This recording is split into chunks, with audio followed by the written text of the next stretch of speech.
லூக்கா எழுதின சுவிசேஷம் 7ஆம் அதிகாரம் 1 to 5 வரைக்கும் வாசிக்கலாம்.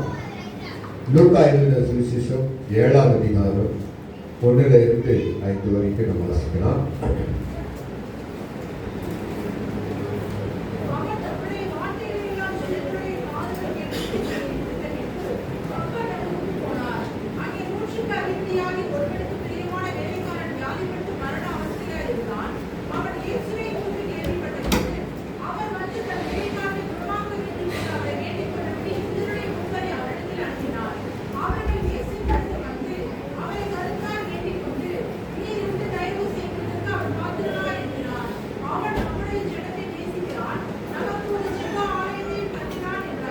ஹல்லேலூயா.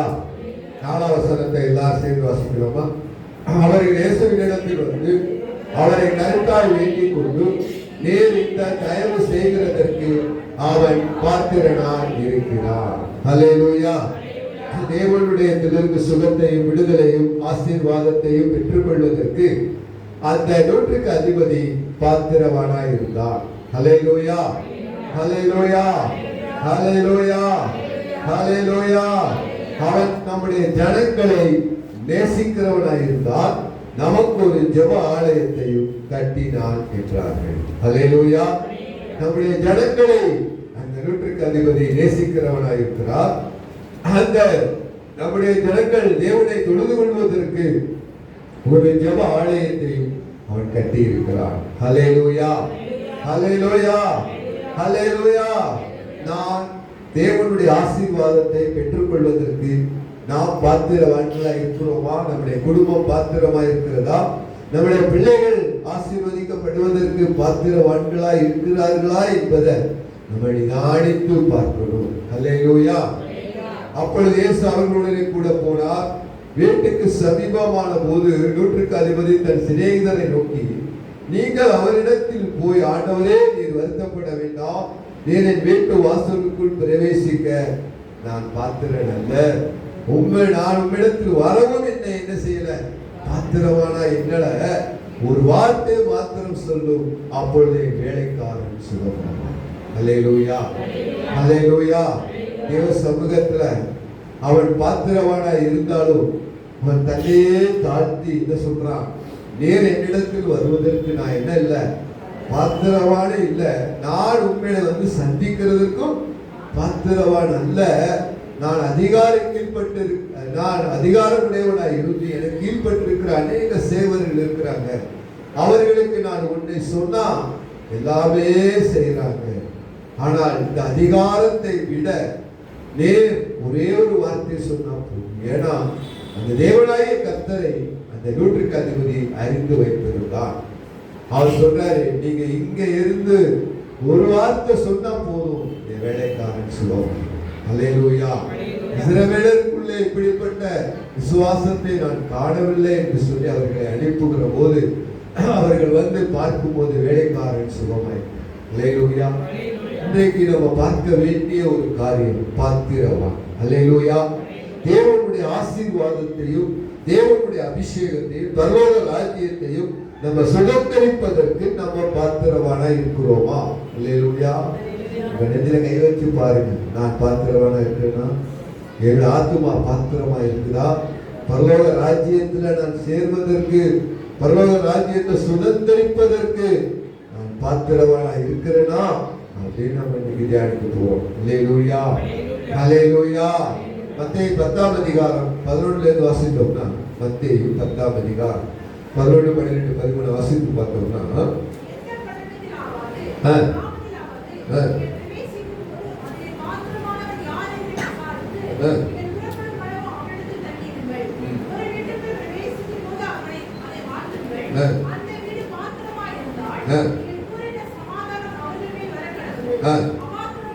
அபாத்திரமாயிருந்தால் நீங்கள் ஒரு வீட்டுக்குள்ள ஒரு கிராமத்துக்குள்ள போகும்போது எப்படி போகணுமா? பாத்திரவானா இருக்கிறானா, தேவனுடைய ராஜ்யத்துக்கு பாத்திரவானா இருக்கிறான் என்று விசாரித்து என்ன செய்யணுமா? அங்க போய் நீங்க தங்கிருங்க. ஹல்லேலூயா, ஹல்லேலூயா. நீங்கள் அந்த வீட்டுக்கு சொல்லுகிற சமாதானம் மற்றும் ஆசீர்வாதங்கள் அதற்கு அவன் பாத்திரவானாய் இருந்தால் தங்கும். இல்லையா நீங்க சொன்ன ஆசீர்வாதமும் நீங்க சொன்ன சமாதானமும் உங்களுக்கு என்ன பண்ணிரும்? திரும்பி வந்துரும். ஹல்லேலூயா, ஹல்லேலூயா. தேவனுடைய பிள்ளைகளாகிய நம்முடைய வாழ்க்கையிலையும் நம்மை நாமே என்ன செய்யுமா? ஆராய்ந்து பார். நான் பாத்திரவானா இருக்கிறேனா? ஹல்லேலூயா. தேவன் கொடுக்கிற சகல ஆசீர்வாதத்துக்கும் நான் பாத்திரவானா இருக்கிறேனா என்று சொல்லி என்ன செய்யுமா? நம்ம பார்க்கணும். ஹல்லேலூயா, ஹல்லேலூயா, ஹல்லேலூயா, ஹல்லேலூயா. நம்முடைய வாழ்க்கை பாத்திரமா இருக்கிறதா? நம்முடைய தேவனாகிய கர்த்தருடைய அபிஷேகத்தை நம்ம பெற்றுக்கொள்வதற்கு நம்ம பாத்திரமா இருக்கிறோமா? நம்முடைய ஆத்துமா பாத்திரமா இருக்கிறதா? நம்முடைய இருதயம் பாத்திரமா இருக்கிறதா? பரிசுத்தம் நாம தொழுது கொள்ளுகிற தேவன் பரிசுத்தம் உள்ள தேவன், ஒருவரும் சேரக்கூடாத ஒளியில வாசம் பண்ணுகிறவர், வானமே கொள்ளாத மகிமை உடைய தேவன். அவருடைய சமூகத்துல அவருடைய அபிஷேகத்தை அவருடைய ரட்சிப்பை நம்ம பெற்றுக்கொள்வதற்கு நம்ம பாத்திரவானா மாறணும். ஹல்லேலூயா, ஹல்லேலூயா, ஹல்லேலூயா. தேவனுடைய பிள்ளைகளாகி நாம் எப்படிப்பட்டவர்களாய் இருக்கணுமா? பாத்திரவான்களாய் மாறணும். லூக்கா 1ஆம் அதிகாரம் 31ஆம் வசனத்தை நீங்கள் வாசித்து பார்த்தீங்கன்னா, லூக்கா 1ஆம் அதிகாரம் 31ஆம் வசனத்தை நம்ம வாசித்து பார்க்கும்போது,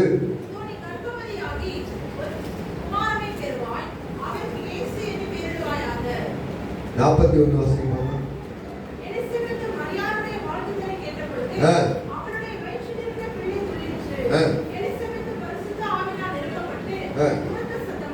போதும். வேற நமக்கு சொல்லுகிற எலிசபெத் மரியாள் போய் எலிசபெத்தை வாழ்த்தின போது அவள் வயிற்றில் இருந்த குழந்தை அக்களிப்பாய் துள்ளிற்று, பரிசுத்த ஆவியினாலே நிரப்பப்பட்டார்கள். ஹல்லேலூயா.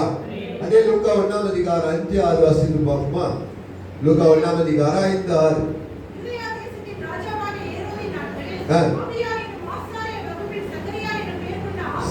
சகரியா என்ற ஆசாரியன்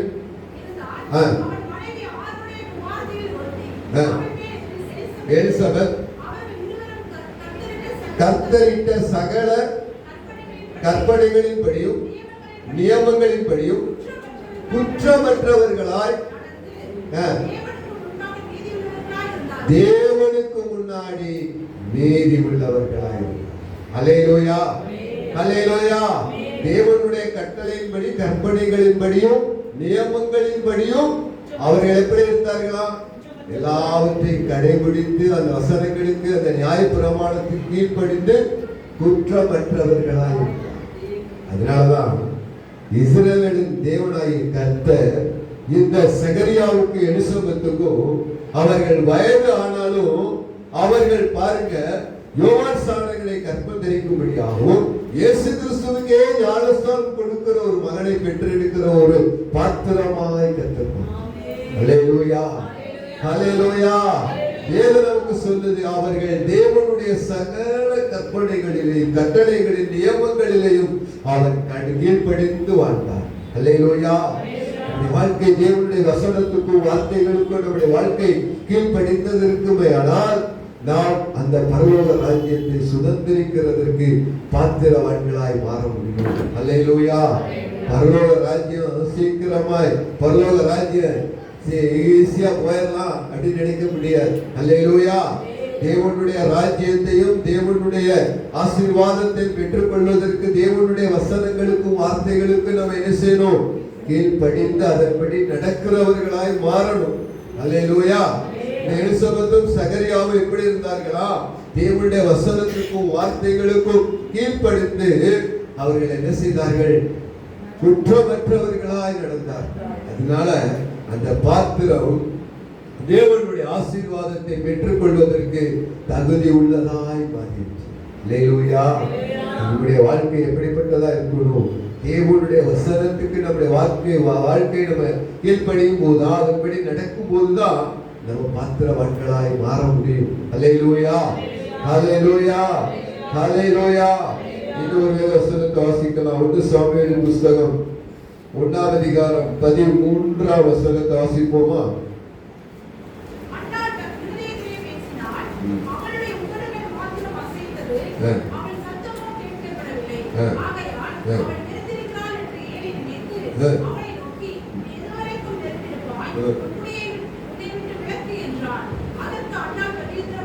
அப்படிகளே ஆண்டவரே, நான் மனப்பேசுமுள்ள ஸ்திரீ, நான் திராட்சைரசமாகிலும் மதுவாகிலும் குடிக்கவில்லை. நான் கர்த்தருடைய சன்னிதானத்திலே இருதயத்தை ஊற்றிவிட்டேன் என்று சொல்றார். அல்லேலூயா. அந்த ஏலி என்ன நினைச்சிட்டாரு? உதடு மட்டும் அசைது, கண்கள்ல தண்ணி வந்துட்டு இருக்குது, ஆனா சத்தம் மட்டும் என்ன செய்யல, கேட்கல. இத பார்த்த உடனே அவர் என்ன நினைச்சிட்டாரு? இவங்க திராட்சை ரசமும் மதுவும் குடிச்சிட்டு வந்து இருக்காங்க அப்படின்னு நினைச்சிட்டாரு. ஆனால் அவங்க என்ன செய்யல, திராட்சை ரசம் குடிக்கல, மதுவும் குடிக்கல. கிளேசமுள்ள ஸ்திரீ, தேவனுடைய சமூகத்திலே இருதயத்தை நான் ஊற்றி ஜெபிக்கிறேன் என்று சொன்னார். அவருடைய நிந்தைகள், அவமானங்களை அந்த அன்னாள் என்ன செய்தாங்களா? சகித்துக் கொண்டார். அல்லேலூயா. இருதயத்தை ஊற்றி அவர்கள் ஜெபம் பண்ணின போது அந்த ஏழை என்ன சொல்றாரு? 17 வசனத்தை வாசிக்கும் போது 17, நீ சமாதானத்தோடு போ, நீ இஸ்ரவேலின் தேவனாகிய கர்த்தரிடத்தில் கேட்ட உன் விண்ணப்பத்தை அவர் உனக்கு கட்டளையிடுவாராக. அல்லேலூயா. இது நமக்கு சொல்லுகிறது, தேவனுடைய சமூகத்துல தன்னே அவர் ஊற்றி, தன் இருதயத்தை ஊற்றி தேவ சமூகத்தில் விண்ணப்பிக்கிறார். அல்லேலூயா. அவருடைய ஜெபம் பரலோகத்தை எட்டினார். ஏன் அப்படின்னா, எலியாவும் ஏழைக்கு பின்னாடி அந்த தேவனுடைய வேலையை செய்ய, தேவனுடைய ஊழியத்தை செய்ய ஆட்கள் இல்லை. அல்லேலூயா. அல்லேலூயா. ஏழின் பிள்ளைகள் என்ன ஆயிட்டாங்க? தேவனுக்கு விரோதமான பாவத்திலும் சாபத்திலும் விழுந்து போனபடியால் இந்த அன்னாளுடைய இருதயத்தில் ஒரு ஏக்கம் வந்துச்சு. இந்த ஊழியத்தை செய்வதற்கு எனக்கு ஒரு குமாரனை கொடுத்தான், நான் அவனை உங்களுக்கே கொடுத்தேன். அல்லேலூயா. அல்லேலூயா. அப்படியே அவள் ஜெபித்து போன போது கர்த்தர் அன்னாளை நினைத்தவர்கள் ஒரு குமாரனை கொடுத்த போது அவருடைய ஊழியத்துக்கே கொண்டு வந்து கொடுத்தார். அல்லேலூயா. அன்னால் ஒரே ஒரு ஆண் குழந்தையை ஆண்டவர் கொடுத்தாங்க, மறுபடியும் 5 குழந்தைகளை ஆண்டவர் கொடுத்தார். அல்லேலூயா. அல்லேலூயா. இந்த அன்னாளுடைய பாத்திரம் வெளியேற பெற்றதா இருந்தது. அவர் தேவனுக்கு முன்னாடி ஆசீர்வாதத்தை பெற்றுக் கொள்வதற்கு தகுதியான ஒரு பாத்திரமாய் கர்த்தர் மாற்றினார். அல்லேலூயா. நம்முடைய வாழ்க்கையிலேயும் தேவனாகிய கர்த்தருடைய ஆசீர்வாதத்தை நம்ம பெற்றுக் கொள்வதற்கு நாம் தகுதியுள்ள பாத்திரங்களாக மாறணும். அல்லேலூயா. அநேகருடைய வாழ்க்கையில் உலக ஆசீர்வாதத்தை பெற்றுக் கொள்வதற்கு இரவும் பகலும் போராடி ஜெபிக்கிறார். ஆனா வேதம் சொல்லுது 6:33, முதலாவது தேவனுடைய ராஜ்யத்தை நீதியின் தேவை நான் கூடவே கொடுத்தேன். அல்லேலூயா. நான் அவங்களை போல இருக்கணும், நான் இவங்களை போல இது நடக்கணும், அந்த நடக்கணும், எல்லாமே கேட்கிறாங்க. ஆனால் வேதம் சொல்லுது, தேவனாகிய கர்த்தரை மாத்திரம் நீங்க தேடிக்கிட்டே இருக்கும் போது எல்லாமே உங்களை தேடி வரும். நீங்க உலக ஆசீர்வாதங்களை தேடி போக வேண்டியதே இல்லை. அல்லேலூயா. அல்லேலூயா. அல்லேலூயா. பரலோகத்துக்கு வேண்டியதே தேடி அந்த ராஜ்யத்துக்கு அவரோடு கூட சிங்காசனத்துல உட்காருங்கிற அந்த சாக்கியத்தையே தேடிட்டு இருங்க. தேவனாகிய கர்த்தர் பூமிக்குரிய சகலத்தை கொடுக்கிறோம். அல்லேலூயா. அல்லேலூயா. தேவனுடைய வேதம் நமக்கு சொல்லுகிறது, தேவனுடைய பிள்ளைகளாகி நாம் பாத்திரவான்களாய் மாறும். அப்போஸ்தலப்பணி 9ஆம் அதிகாரத்துல ஒரு சம்பவத்தை நம்ம வாசிக்கலாம். அப்போஸ்தலப்பணி 9ஆம் அதிகாரம் 36ல இருந்து வாசித்தோம்னா அங்கே என்ன நடக்குது? தொர்காள் என்று அர்த்தமுள்ள தவித்தாள் ஒரு சீசி இருக்கிறாங்க. அவள் நன்மைகளும் தர்மங்களையும் மிகுதியாய் செய்து கொண்டு வந்தாள். அவள் வியாதிப்பட்டு மரிக்கிறாள்.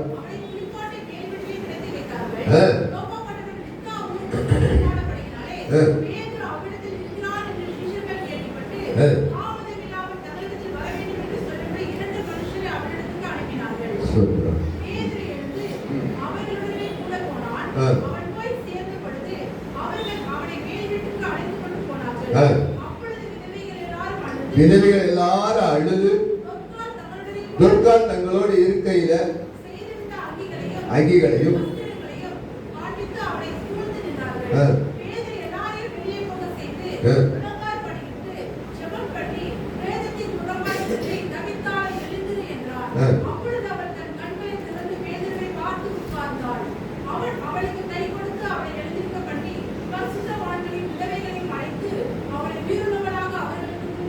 ஹல்லேலூயா.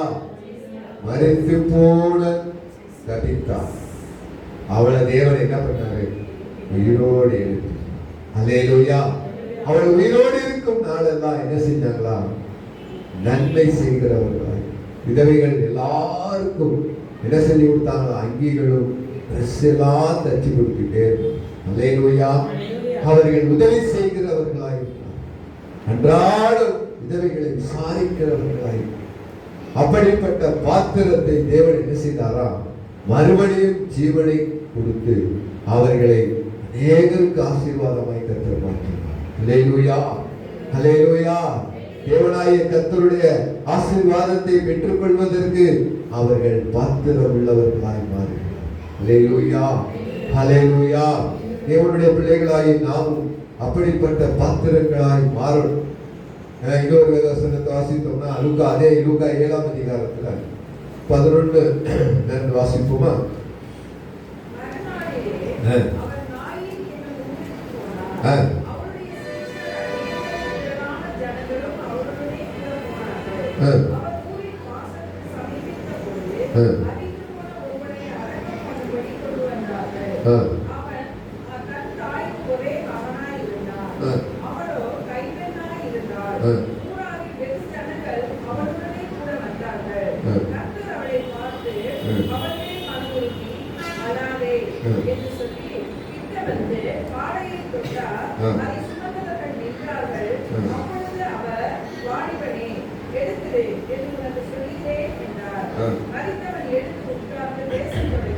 ஹல்லேலூயா.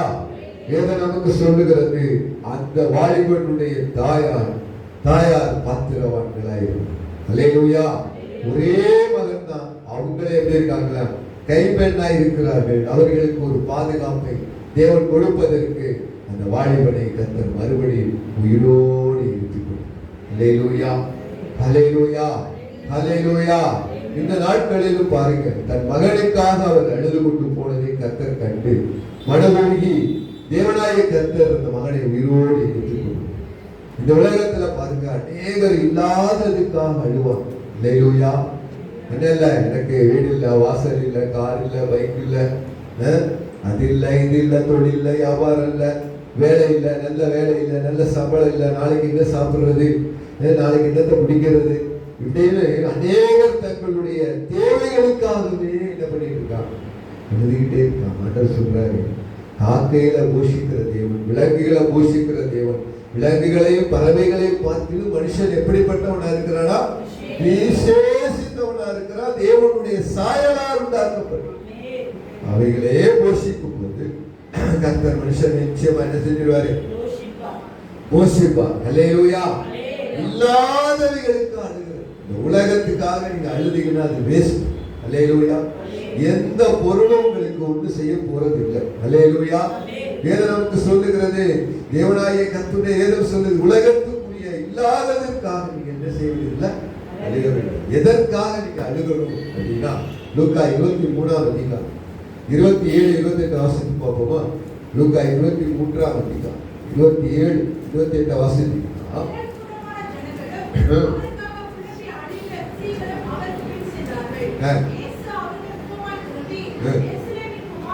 எருசலேமின் குமாரத்திகளே, நீங்கள் எனக்காக அழாமல் உங்களுக்காகவும் உங்கள் பிள்ளைகளுக்காகவும். ஹல்லேலூயா. யாருக்காக அழுகிறீங்க? யாருக்காக அழுகணும்? உங்களுக்காக முதல்ல அழுகணும். உங்களுடைய ஆத்துமா பரலோக ராஜ்யம் போய் சேருமா? அதுக்காக நீங்க அழுகணும். உங்கள் பிள்ளைகள் உங்களோடு கூட அந்த ராஜ்யத்தை சுதந்திரித்து கிறிஸ்துவோட சிங்காசனத்துல இருப்பாங்களா? யுகா யுக காலமாய் அழியாத அந்த பரலோக ராஜ்யத்துல நம்முடைய குடும்பம் போய் நிற்குமா? அதற்காக நீங்க அழுதுருக்கீங்களா? என்னைக்காச்சும் ஐயோ அந்த பிள்ளைக்கு இந்த ஆசீர்வாதம் இல்லை, இந்த பிள்ளைக்கு இந்த ஆசீர்வாதம், ஐயோ இந்த பிள்ளை கஷ்டப்பட்டுக்கிட்டே இருக்கு, ஐயோ எனக்கே கஷ்டம், நல்ல ட்ரெஸ் இல்லை, நல்ல வீடு இல்லை, ஐயோ இப்படியே சொல்லி சொல்லி அநேகர் என்ன செய்யறாங்க? இந்த உலகத்துக்குரியதே அழுது நாளெல்லாம் வீணா. எதற்காக அழுகணுமா? நம்முடைய வாழ்க்கையில தேவன் எதிர்பார்க்கிற பரிசுத்தம் இல்லையே, இதற்காக அழுகணும். தேவனை போல தாழ்மை இல்லையே. ஒரு மனுஷன் ஒரு வார்த்தை சொல்லிட்டா 4 வார்த்தை நான் திருப்பி கேட்டாதான் இந்த இருதயம் என்ன செய்யுது, அமைதியாகுது. இல்லைன்னா என்ன செஞ்சுக்கிட்டே இருக்கு, பிரஷர் மாதிரி ஏறிக்கிட்டே இருக்கு. கிறிஸ்துவ எப்படி தாழ்மையா இருந்தாரா, சிலுவை சாவு ஏற்கிற அளவுக்கு தன்னையே வெறுமையாக்கி அடிமை ரூபம் எடுத்து அதுவும் சிலுவை சாவை ஏற்கிற அளவுக்கு தன்னையே கிறிஸ்தவ பிள்ளைகளா இருக்கிறனா, ரட்சிக்கப்பட்டிருக்கிறனா, நமக்குள்ள எவ்வளவு தாழ்மை இருக்கு. ஏன் பிரஷர் ஏன் ஏறிட்டு போகுது, என்னுடைய வாழ்க்கையில பிரஷர் 200 தாண்டி அந்த மீட்டரை காமிக்காத அளவுக்கு ஏன் போகுது. நம்முடைய வாழ்க்கையில என்ன இல்லை, தாழ்மை இல்லை, பொறுத்து போக முடியல. கிறிஸ்துவனுடைய பிள்ளைகளா இருக்கிற நாம் கிறிஸ்துவை போல மாறுறதுக்கு தான் ஆவியானவர் கொடுக்கப்பட்டிருக்கிறார். வேதம் கையில கொடுக்கப்பட்டிருக்கு. வேதத்தை வாசிக்கிறோம், தியானிக்கிறோம். ஆனால் நமக்குள்ள என்ன வர மாட்டேங்குது, தாழ்மை வரமாட்டேங்குது, பரிசுத்தம் வரமாட்டேங்குது. தேவனுடைய பிரியமான வாழ நம்மளால முடியலையே. ஒரு நாளைக்கு இன்னைக்கு ஞாயிற்றுக்கிழமை ஆராதனைக்கு வந்து பிரியமா வாழ்ந்துட்டு நாளைக்கு பிரியமா வாழலைன்னா என்ன செய்ய முடியாதுங்க, இந்த ராஜ்யத்துக்கு போக முடியாது. தேவனுக்கு நான் பிரியம் உள்ளவனா வாழ முடியலையே. தேவ சித்தம் எனக்கு தெரியுது, ஆனா அதை செய்ய எனக்கு முடியலையே. நான் அபிஷேகத்தை நாளுக்கு நாள் இழந்துகிட்டே இருக்கிறேனே. நான் ஆதியில இருந்த அன்பு எனக்குள்ள இல்லையே. தேவன் கொடுத்த ஆசீர்வாதம் வந்தோட தேவனுக்கு எனக்கு தூரமா இருக்குது. நான் ஆசீர்வாதத்தையே முன்னாடி வைக்கிறேன், கர்த்தர் என்ன செய்யல, ஆசீர்வாதத்துக்கு பின்னாடி வச்சிருக்கிறேன்.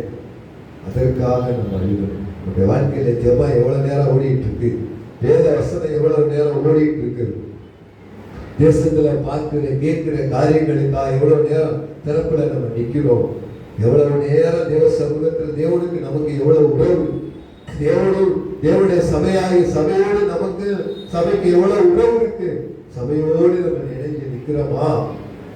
அதற்காக நம்ம என்னைக்காச்சும் அழுது புலம்பி இருக்கிறோமான்னு பாருங்க. என்னைக்காச்சும் அழுது புலம்பி இருக்கிறோமா? வீட்டுக்கு விருந்தாடி வர்ற மாதிரி சபைக்கு விருந்தாடி மாதிரி வந்துட்டு போறோம். நமக்கு என்ன, அவங்க பாடு அடிப்போம். உங்க வீட்டுல அப்படி போயிருக்கீங்களா? உங்க வீட்டுல அப்படியே போயிருக்கீங்களா?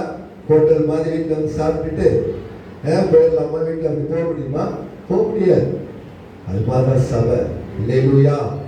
சபை நம்ம விருந்தாடி இல்ல, சபையோட நம்ம இணைந்திருக்கிறவங்களா இருக்கணும். அல்லேலூயா, அல்லேலூயா. ஒரு மனுஷன் ரட்சிக்கப்பட்டு 3 வருஷம் ஆயிடுச்சு அப்படின்னா அவன் சபையில பங்காளி. சபையில வேலை நம்ம செய்யணும். ஏன் அது ஏன் ஒற்றை அடிக்கல, இந்த லைட் ஏன் எரியல, இந்த ஃபேன் ஏன் எரியல கேள்வி கேட்கறதுக்கு சபை இல்லை. அது ஏன் சரி பண்ணு, நம்ம தான் சரி பண்ணணும். அல்லேலூயா. அதான் சபையோட இணைப்பு இருக்கிறது. அல்லேலூயா. அந்த ஆத்துமாவுக்கு முடியல, அந்த ஆத்துமா விளைவிடப்பட்டிருக்கு, அதற்காக வாங்க சபையில கூடி ஜெபம். அதுதான் சபை. அல்லேலூயா. இணைந்து இருக்கிறது. அல்லேலூயா, அல்லேலூயா. யாருக்கோ வந்த வாழ்வு அப்படின்னு போயிடக்கூடாது, நமக்கு வந்த வாழ்வு தான். அல்லேலூயா. தேவனாய் கர்த்தருடைய பிள்ளைகளாய் நாம் எதற்காக அழுது கொண்டிருக்கிறோம்? ஆவிக்குரிய வாழ்க்கையில் அழுகிறோமா, இல்ல உலகத்துக்கு அழுகிறோமா, அல்லது ஆசீர்வாதத்துக்கு அழுதுகிட்டு இருக்கோம்? தேவனுடைய சமூகத்துல நீங்க நின்று பாருங்க. ஆண்டவர் சொல்றாரு, அவர் பட்ட பாடுகளை பார்த்து அந்த ஸ்திரீகள் அழுது பின்னாடி போயிட்டே இருக்கிறாங்க. இயேசு கிறிஸ்துடைய சிலுவை அடியில அநேக கூட்டம் இருந்துச்சு. இது மாதிரி அழுகிற ஒரு கூட்டம் இருந்துச்சு, பரியாசம் பண்ற ஒரு கூட்டம் இருந்துச்சு. நீங்க கிறிஸ்துவான உயிரோட இப்பவே சிறையிலிருந்து இறங்குவாங்க அப்படின்னு பரியாசம் பண்ற கூட்டம் இருந்துச்சு, பரிதவிக்கிற கூட்டம் இருந்துச்சு, போர்ச்சேவர்கள் கூட்டம் இருந்துச்சு, அதிகாரம் உள்ளவர்கள் கூட்டம் இருந்துச்சு, வேடிக்கை பார்க்கிற கூட்டம் இருந்துச்சு. என்னதான் நடக்குதுன்னு பார்க்கலாம் அப்படின்னு வேடிக்கை பார்க்கிற கூட்டம் எல்லாம் இருந்துச்சு. நம்ம எந்த கூட்டத்துல நிக்கிறோம்? ஆண்டவர் சொல்றாரு, எனக்காக அழாதீங்க, உங்களுக்காகவும் உங்கள் பிள்ளைகளுக்காக நீங்க அழுங்க. அல்லேலூயா. உங்கள் மனைவிக்காக நீங்க அழுகணும், உங்கள் கணவனுக்கு அழுகணும், உங்கள் பிள்ளைகளுக்காக. பிள்ளை சொல்றதே கேட்கல அப்படின்னா அவருடைய சமூகத்துல உங்களை தாழ்த்தி உபவாசித்து கதறி அழுகணும். அந்த மகன் ரட்சிக்கப்படணும், அந்த கணவன் ரட்சிக்கப்படணும், மனைவி ரட்சிக்கப்படணும், பிள்ளைகள் ரட்சிக்கப்படணும், நம்ம உடன் பிறந்தவங்களா ரட்சிக்கப்படணும். இங்க மட்டும் அண்ணன் தம்பி மாமே மச்சினே இதெல்லாம் மட்டும் இல்ல, அங்கேயும் அவங்க பார்க்கணும். அவங்களுக்காக நம்ம அழுதுருக்கிறோமா? அவங்க ரட்சிக்கப்பட்ட என்ன, ரட்சிக்கப்படாட்டி என்ன? நம்ம ரட்சிக்கப்பட்டோம், நம்ம குடும்பம் ரட்சிக்கப்பட்டுருச்சு, நம்ம நேரடியா போவோம். அந்த சூழ்நிலைக்கு தேவன் அழைக்கல. நம்மளை எப்படி ரட்சித்தாலும் நம்மளை சுத்தி இருக்கிறவங்கள ரட்சிக்கப்படும், நம்முடைய சொந்தமெல்லாம் ரட்சிக்கப்படும். நம்ம போய் பரலோகத்துல இருந்து நம்முடைய சகோதரிகளா நரகத்துல இருந்தா எப்படி இருக்கும்? நம்ம மட்டும் பரலோகத்துல இருந்து நம்முடைய சகோதரர்கள் நரகத்துல இருந்து ஐயா எனக்கு சொல்லாம போயிட்டியேடா அப்படின்னு கேட்டா நீங்க என்ன சொல்ல முடியும்? அங்க போய் ஒன்றுமே சொல்ல முடியும். அல்லேலூயா. நம்ம பரலோகத்துல இருந்து பெற்றோர்கள் பாதாளத்துல இருந்தா எப்படி இருக்கு? அதை யோசிச்சு பார்த்துருக்கோமா? இன்னைக்கு அவர்களை ரட்சிப்பாக்காக நம்ம எவ்வளவு அழுதுருக்கிறோம். நம்ம குடும்பத்துக்கு அழுதுருக்கிறோமா? பிள்ளைகளுக்கு அழுதுருக்கிறோமான்னு பாருங்க. அல்லேலூயா. லூக்கா 7ஆம் அதிகாரத்துல 36 48 வரைக்கும் வாசித்து பார்த்தீங்கன்னா ஒரு மகள் அழுகிறாங்க. என்ன அழுகிறான்னு பார்க்கலாமா? லூக்கா 7 36 வாசிக்க பார்க்கலாம். வாசிக்க.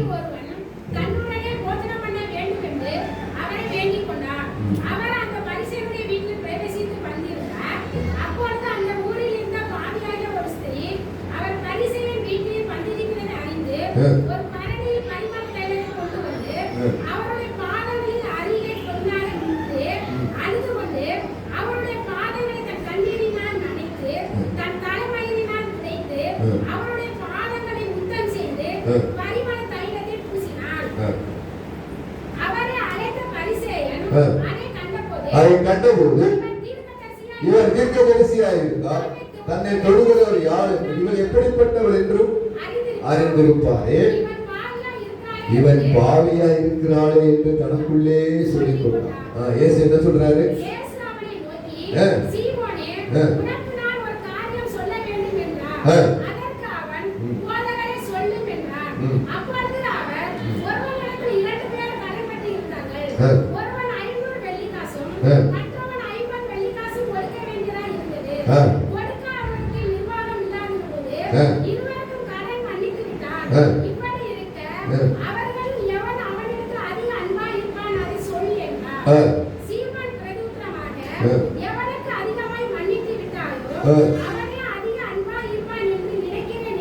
அவன் சரியாய் நினைத்தா என்று ஆண்டவர் சொல்றாரு. அதுக்கு அடுத்து என்ன சொல்றாரு? ஸ்திரமாய் திரும்பி நான் உன் வீட்டில் பிரவேசித்தது முதல் நீ எனக்கு காலுக்கு என்ன கொடுக்கலங்க? அந்த இஸ்ரேல் நாட்டுல யாரு போனாலும் வெளியே என்ன வச்சிருப்பாங்க? தண்ணி கொடுத்து அவங்க கால் கழுவிட்டு வீட்டுக்குள்ள வரணும்.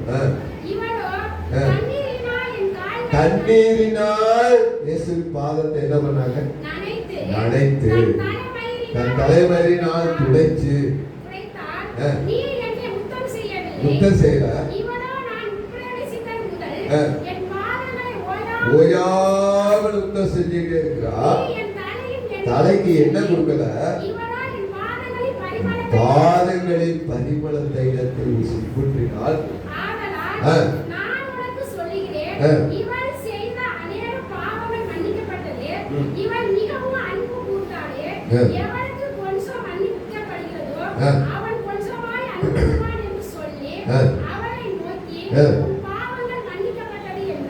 வேதம் சொல்லுது. தன்னுடைய வாழ்க்கையில இருந்த பாவத்துக்காக இயேசு பாதத்துல போய் என்ன பண்ணாங்க? கண்ணீர் விட்டு அழுதாங்க. இயேசு கிறிஸ்துவோட 2 பாதங்களை நினைக்கிறதுக்கு எவ்வளவு கண்ணீர் வெடிச்சிருப்பாங்க. அவ்வளவு கண்ணீர் வெடிச்சு அவருடைய பாதத்தை நினைச்சிட்டாங்க. தலைமயிரினால் துடைத்து அந்த பாதத்துல ஓயாமல் முத்தம் செய்து கொண்டே பரிமள தைலத்தை அவருடைய பாதத்திலே பூசினார். அவருடைய வாழ்க்கையில் இருந்த பாவம் நீங்கும்படிக்கு தேவ சமூகத்துல அழுது புலம்பினார். நம்முடைய வாழ்க்கையில நம்மை குறித்து தேவ சமூகத்துல போய் நின்று அழுது நம்முடைய வாழ்க்கையை தேவனுக்கு ஒப்பு கொடுத்திருக்கிறோமா?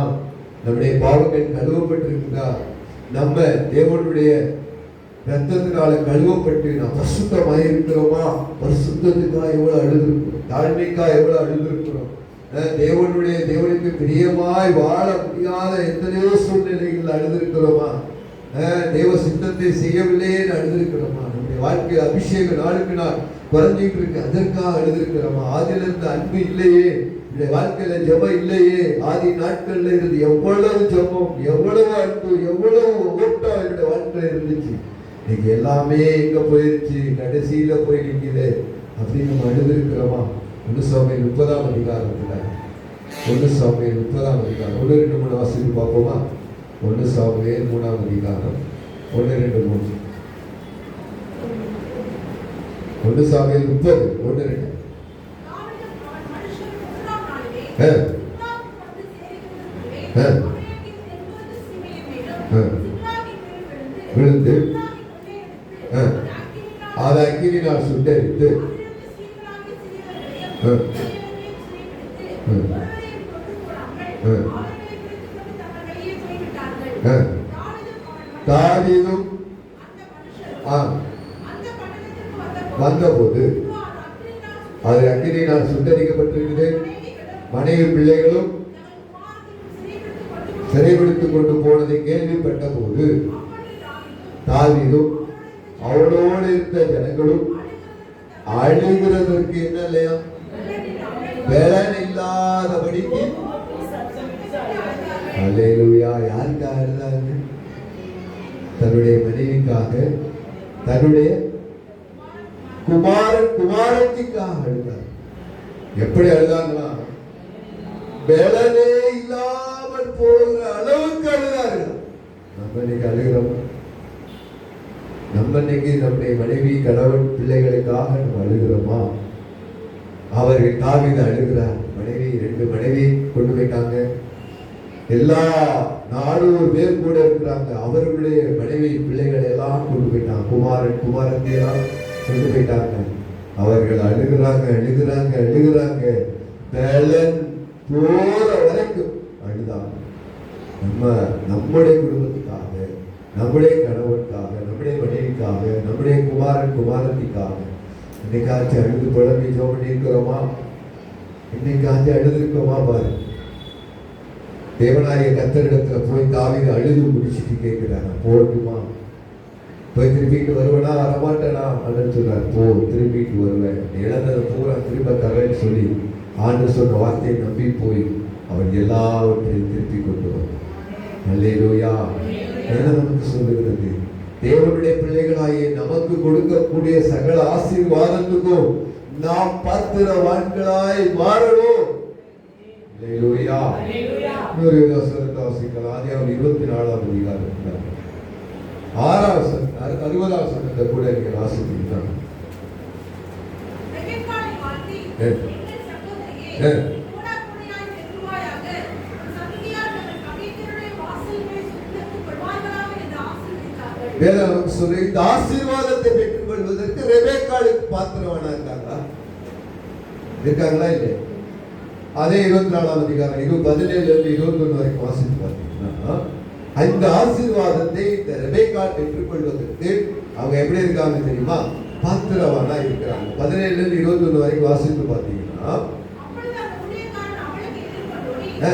குடத்தில் இருக்கிற தண்ணீரை குளத்தில் தண்ணி அந்த நாட்கள்ல எல்லாம் சும்மா மேலே இறக்க முடியாது. கீழே கைப்பிடி சோறு இல்லாத கிணறு, கீழே படி இருக்கும். அதுக்குள்ள இறங்கி கீழே போய் தண்ணி எடுத்துட்டு மறுபடியும் அந்த வெயிட்டோட மேலே ஏறி படியில ஏறி மேலே வர்ற கிணறு தான் அந்த நாட்கள்ல இருந்துச்சு. தண்ணீர் கொஞ்சம் குடிக்க தர வேண்டும் என்றான். ஆ. அதற்கு அவள், குடியும் என் ஆண்டவனே என்று சீக்கிரமாய் குடத்தை தன் கையில் இறக்கிக் கொண்டு ஆ. அவனுக்கு குடிக்க கொடுத்தான். ஆ.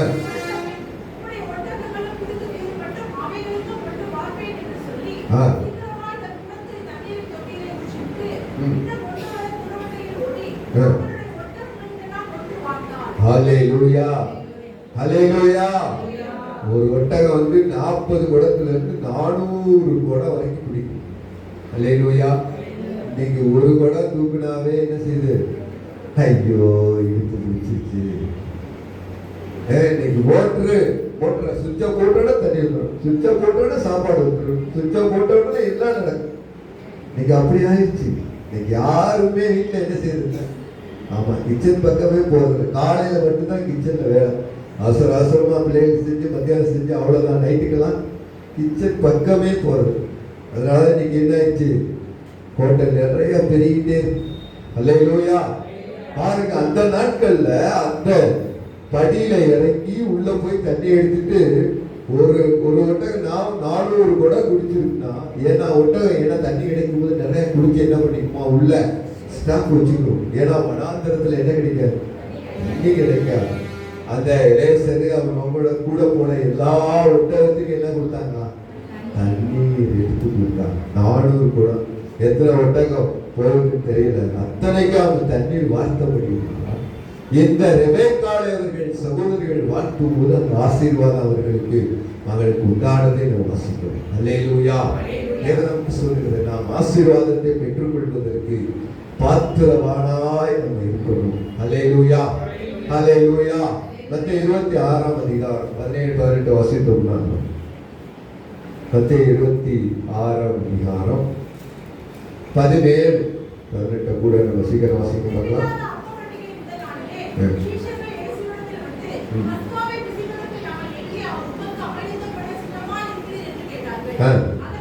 அவர் நகரத்துல இன்னார் இடத்துல போய்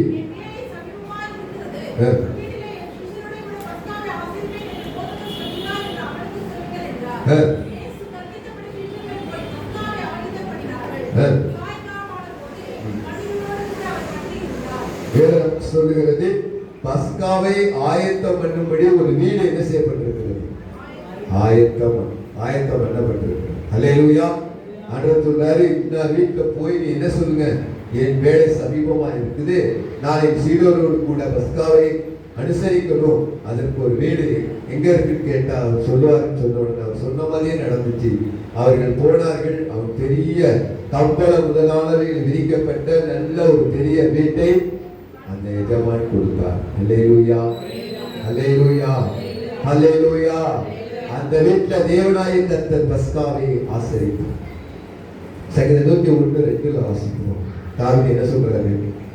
சங்கீதம் 101, உத்தமமான வழியிலே விவேகமாய் நடப்பேன், எப்பொழுது என் இடத்தில் வருகிறேன், என் வீட்டில உத்தம இருதயத்தோடு நடந்து கொள்வேன். அந்த தாய் சொல்றாரு, எப்போ என் வீட்டுக்கு நீங்க வருவீங்க, நான் உத்தம இருதயத்தோடு நடந்து கொள்வேன்.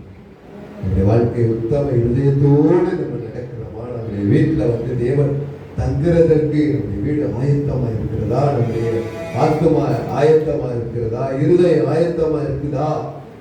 நம்முடைய வீட்டுல எல்லா சூழ்நிலை எப்படி இருக்குது அப்படின்னு தேவன் வந்து தங்குவதற்கு, தேவன் நம்முடைய வீட்டுல வந்து வாசம் பண்ணுவதற்கு, நம்மளோட கூட பந்தி இருப்பதற்கு நம்முடைய வீடு ஆயத்தமா இருக்கிறதா? அல்லேலூயா, அல்லேலூயா, அல்லேலூயா, அல்லேலூயா. தேவனுடைய பிள்ளைகளாகிய நாம் ஆயத்தம் உள்ளதா இருக்கு. நம்முடைய வீடு ஆயத்தமா இருக்கு. நம்முடைய வீடு தேவன் தங்குகிறதற்கு, தேவன் வந்து வாசம் பண்ணுவதற்கு நம்முடைய வீடு பாத்திரமா இருந்தா தேவன் வருகிற வீட்டுல சகல ஆசீர்வாதங்கள். அல்லேலூயா. நீதிமானுடைய வீட்டுல ரட்சிப்பின் கம்பீர சத்தம் இருக்கும். நீதிமான் வீட்டுல பொக்கிஷம் இருக்கும். நீதிமானுடைய வீடு ஆசீர்வதிக்கப்பட்டிருக்கும். நீதிமான் வீட்டுல ஆசீர்வாதங்கள் பெருகிட்டே. நம்முடைய வீடு தேவன் தங்குவதற்கு பாத்திரவானா இருக்கணும். அல்லேலூயா, அல்லேலூயா. சம்பவத்தை வாசித்து நம்ம ஜெபிக்க போகிறோம். வெளிப்படுத்தின விசேஷம் 20ஆம் அதிகாரம் 15ஆம் வசனத்தை கூட நீங்க வாசித்தீங்கன்னா, வெளிப்படுத்தின விசேஷம் 20ஆம் அதிகாரம் 15 வாசித்தீங்கன்னா,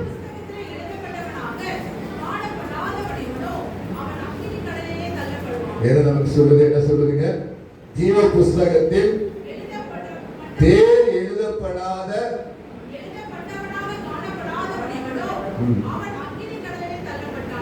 ஹல்லேலூயா, ஹல்லேலூயா, ஹல்லேலூயா. ஜீவ புஸ்தகத்திலே பேர் எழுதப்பட்டவனாக காணப்படாதவன் எவனோ அக்கினி கடலிலே தள்ளிடுவான். நம்ம பேர் ஜீவ புஸ்தகத்துல இருக்குதா? இல்ல உலகத்துலதான் இருக்குதா?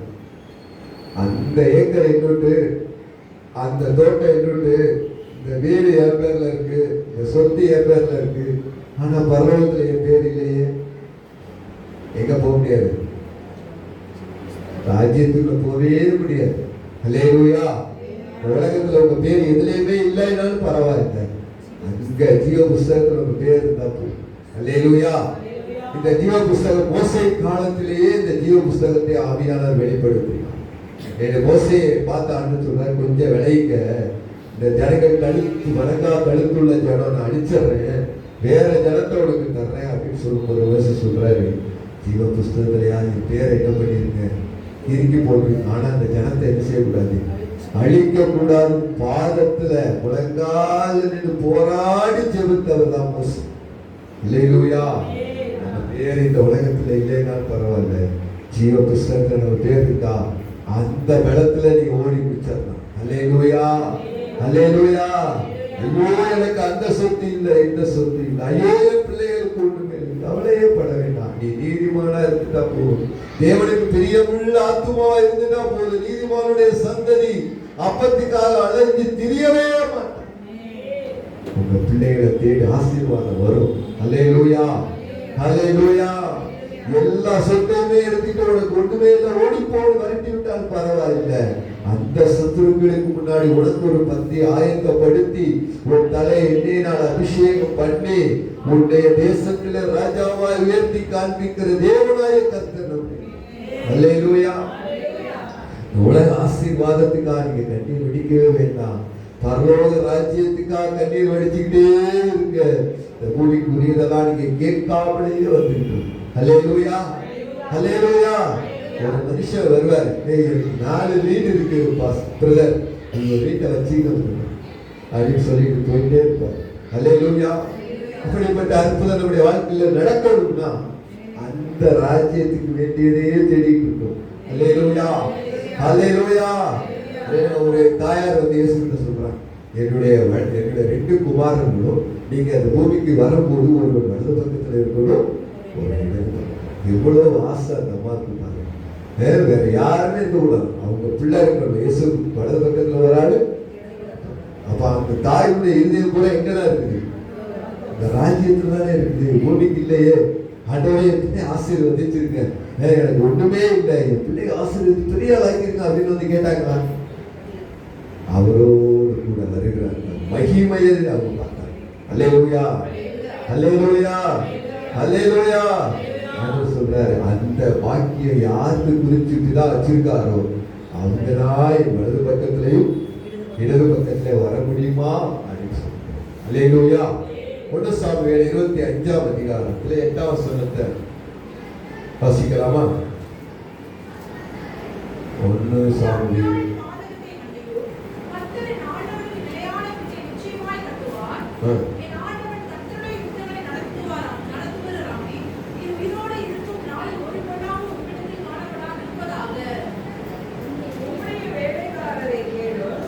இருபத்தி 8 வாசிட்டீங்களோ? சரி, 8 வாசிங்க. அப்புறம் 28 போலாம். 8 வாசிங்க. உம்முடைய வேலைக்காரனுடைய கையில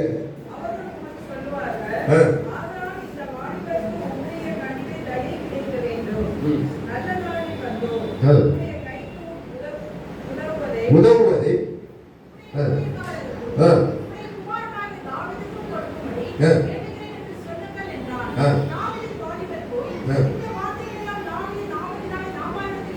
நாபானிடத்துல வந்து தாவீதுடைய வேலைக்காரர்கள் சொல்றாங்க, ஐயா இவ்வளவு பேர் இருக்கோம், உங்ககிட்ட ஏதாவது இருந்து என்ன செய்யுங்க, கொஞ்சம் ஆகாரம் கொடுங்க அப்படின்னு கேட்கிறாங்க.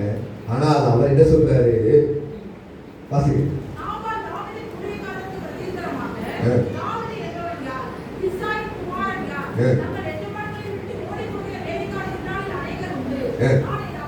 நான் என் அப்பத்தையும் என் தண்ணீரை அடித்து சமையல் பண்ண 5 ஆண்டு சமையல் ஆயிட்டு இருக்கு, கொடுக்க மாட்டேன் அப்படின்னு கொடுத்தேனோ என்று அவர் சொல்லிட்டார். தாவீதுகிட்ட போய் இதை சொன்ன உடனே என்ன ஆயிடுச்சுன்னா, தாவீதுக்கு என்ன ஆயிடுச்சு? கோபம் வந்து 400 பேரை பட்டயத்தை கட்டுறா அப்படின்ட்டு பட்டயத்தை கட்டிட்டாங்க. இவரும் பட்டயத்தை எடுத்துட்டார். அவர் என்ன செய்யறாரு? புறப்பட்டு வர்றார். அந்த நாபாலுக்கு இருக்கிற எல்லாத்தையும் பொழுது விடியறதுக்குள்ள நான் என்ன பண்ணிடுவேன், சங்கத்தில் ஒரு நாய் கூட இருக்கக்கூடாது அப்படின்னு என்ன பண்ற, வேகமா வந்துகிட்டு இருக்க. இதை கேள்விப்பட்ட ஒரு வேலைக்காரன் ஓடி போய் அபிகாயிட்ட என்ன சொல்றாரு தெரியுமா? 14-15 வாசிக்கலாமா?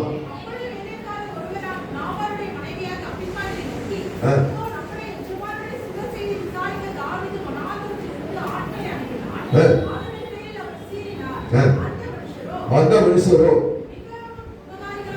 அவர்கள் உபகாரிகளா இருக்கிறாங்க. அவர்களை எங்களை வருத்தப்படுத்தவே இல்லை. நம்முடைய எல்லா பொருளும் ஒண்ணு காணாம போல அவங்க திருடல இருந்த நாளெல்லாம் இரவும் பகலும் எங்களை சுற்றிலும் மதிலாய் பாதுகாப்பாய் இருந்தார். அல்லேலூயா. இவ்வளவு செய்கிற அந்த அவர்களுக்கு என்ன செய்ய மாட்டேன்ட்டாங்க, கையில கிடைக்கிறத குடும்பம் தான் கேட்டாங்க. சமைக்கிற சாப்பாடு நிறைய கேட்கல, உன் கையில நேரிடுகிறத எங்களுக்கு என்ன செய்யுமா உதவி செய்ய அப்படின்னா அவனுக்கு என்ன செய்ய முடியல, கொடுக்க முடியல.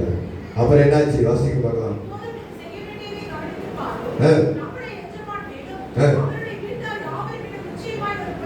பொல்லாப்பு வருகிறது,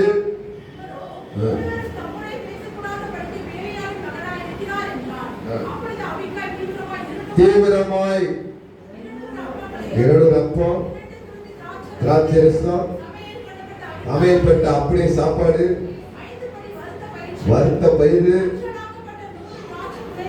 எல்லாத்தையும் எடுத்து வேலைக்காரன் கையில கொடுத்துட்டு அபியா என்ன செய்யறாங்க, பின்னாடி போயிட்டே இருக்கிறான். எல்லாம் போன உடனே தாவீதுக்கு முன்னாடி போய் அவள் பாதத்துல விழுந்து என்ன பண்றாங்க, அந்த 28ஆம் வசனத்தை வாசிக்கிறோம். உமது அடியாளுடைய பாதகத்தை பற்றியும் அவர் வேலை இல்லாம எங்க போயிட்டு இருக்கிறாரு, வனாந்தரங்கள் அலைஞ்சிட்டு இருக்கிறாரு.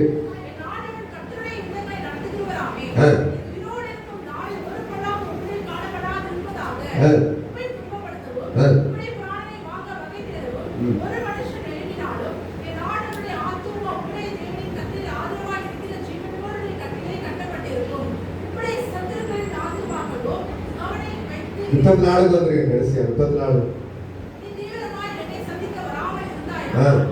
நீர் என்னை சந்திக்க வராம இருந்துட்டேன்னு சொன்னா பொழுது விடுறதுக்குள்ள நாபாலுக்கு எதுவுமே ஒண்ணுமே இருக்காத அளவுக்கு அவன் அடிச்சு போட்டுரு அப்படின்னு தாவி சொல்றான்.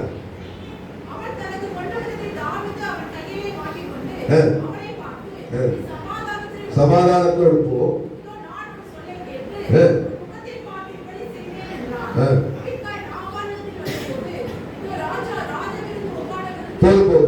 சொல்லுகிறது. தேவனாகிய கர்த்தருடைய சமூகத்துல இந்த தாவீது 400 பேரோடு சேர்ந்து அந்த நாபாலுடைய எல்லாத்தையும் அழிக்க புறப்படும் போது அவருடைய மனைவியாகிய அபிகாயின் இடத்துல வேலைக்காரன் சொன்ன உடனே எல்லாத்தையும் வீட்டுல இருந்த எல்லாத்தையும் என்ன பண்ணிட்டாங்க, எடுத்துட்டு போய் தாவீது கொடுத்து அவருடைய சமூகத்துல விற்கும் போது அந்த தாவீது என்ன செஞ்சிட்டாரு, அவர்களை மன்னித்து விட்டார். அல்லேலூயா, அல்லேலூயா, அல்லேலூயா. இஸ்ரவேலரின் தேவனாகிய கர்த்தர் நான் ரத்தம் சிந்தாதபடிக்கு பொல்லாப்பு செய்யாதபடிக்கு என்னை தடுத்ததற்காக உன்னை அனுப்பினார் என்று சொல்லி அவளை மன்னித்து அவள் குடும்பத்துக்கு செய்யவே என்ற அந்த எல்லாவற்றையும் என்ன செஞ்சிட்டார், தாவீது செய்யாமல் அவர்களை மன்னித்து விட்டு போனார். அல்லேலூயா.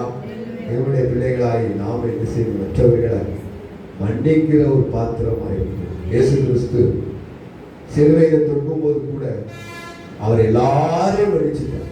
தன்னை பரியாசம் பண்ணவங்க, கண்ணை கட்டிட்டு முள்முடியை வச்சு அடிச்சுட்டு யார் அடிச்சது சொல்லு பார்க்கலாம் அப்படின்னு பரியாசம் பண்ணவங்க, சிலுவையில் ஆணி அடிச்சவங்க, 39 அடிகள் அடிச்சவங்க, கடைசியா ஈட்டியை குத்துன வீரனை கூட என்ன பண்ணிட்டாங்க, மன்னித்து. நம்முடைய வாழ்க்கையில மன்னிக்கிற ஒரு சுபாவம் இருக்கும். அல்லேலூயா. நம்முடைய வாழ்க்கையில மன்னிக்காம அதை சேர்த்து வைக்கிட்டே போயிட்டோம்னா ஒரு நாள் அது டபால் வெடிச்சோம். அல்லேலூயா. எதற்கு சொல்லுகிறது, தேவனுடைய பிள்ளைகளாகி நாம் மற்றவர்களுக்கு மன்னிக்கிற ஒரு சுபாவம். லூக்கா 11ஆம் அதிகாரத்துல அந்த மரணமண்ட ஜபத்துல நம்ம சொல்றோம், என்ன சொல்றோம்,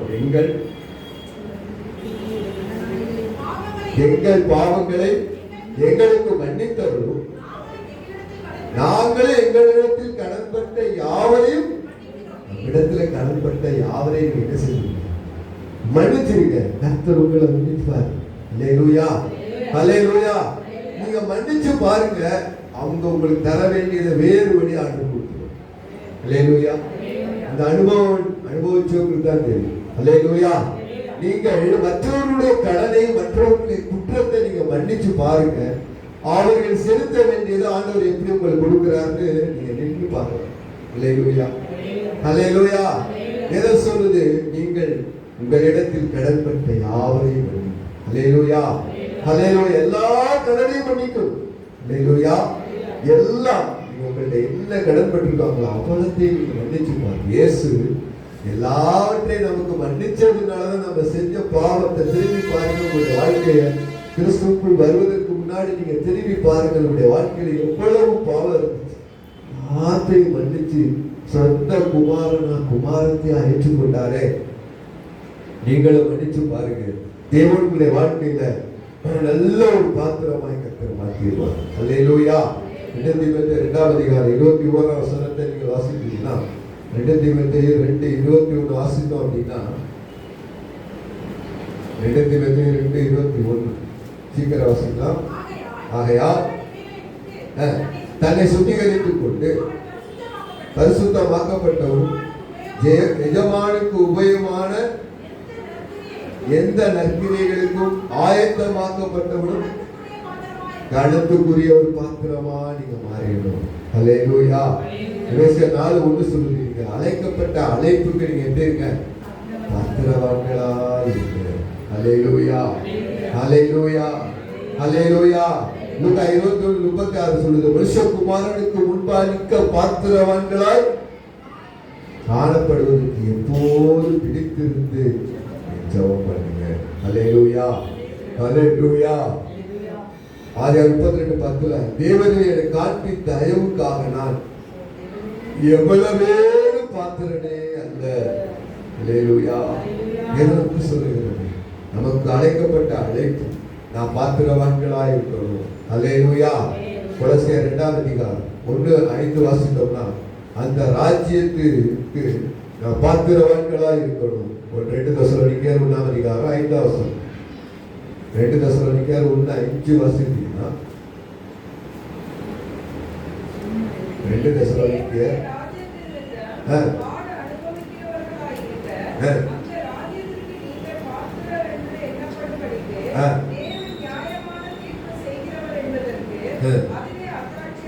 அதுல 12 வாசிக்க பார்க்கலாம். அதுல 12 அழைப்புக்கு பாத்திரராகியும்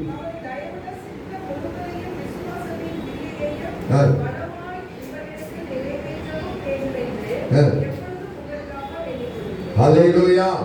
வேதம் சொல்லுகிறது, நம்முடைய அழைப்பை தெரிந்து கொள்வதற்கு நாம் அவருடைய கைகளில் பயன்படுவதற்கு நல்ல பாத்திரங்களாய் மாறணும். ஹல்லேலூயா. வெளிப்படுத்தும் 4:11 சொல்லுது, தேவனே மகிமையை பெற்றுக்கொள்ள பாத்திரராய் இருக்கிறீர். 5ஆம் அதிகாரம் 4ஆம் வசனத்தில் புஸ்தகத்தை திறக்கவும் நீர் பாத்திரராய் இருக்கிறீர். அதை 12ஆம் வசனம், ஆட்டுக்குட்டியானவர் வல்லமையில் பாத்திரராய் இருக்கிறார். அல்லேலூயா. வேதம் சொல்லுகிறது, நீங்கள் பரலோக ராஜ்யத்தை சுதந்திரிக்கிறதற்கும் தேவனோடு கூட வாழ்வதற்கும் தேவனுடைய ராஜ்யத்தை சுதந்திரிப்பதற்கும் இந்த பூமியில தேவனை எதிர்பார்க்கிற எல்லா காரியத்தை செய்து முடிக்கிற நல்ல பாத்திரவான்களாய் நீங்கள் மாறுபடி கர்த்தருடைய வேத வசனம் சொல்லுகிறது. எல்லாரும் எழுந்து நின்று